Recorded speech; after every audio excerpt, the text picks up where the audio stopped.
చూసా నిన్ను జుమ్మంది నాదమై గుండెల్లో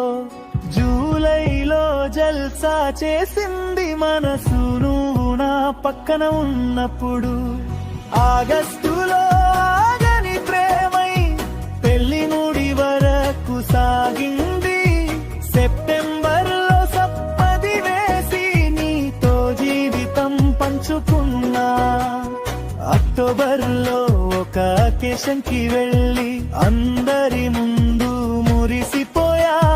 నవంబర్లో నవమాసాలు మోసి పండంటి బిడ్డను ఇచ్చావు డిసెంబర్లో దివ్య ముహూర్తాన మన జంట వైభవం నిన్నంటే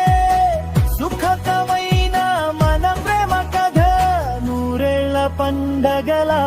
వికసించే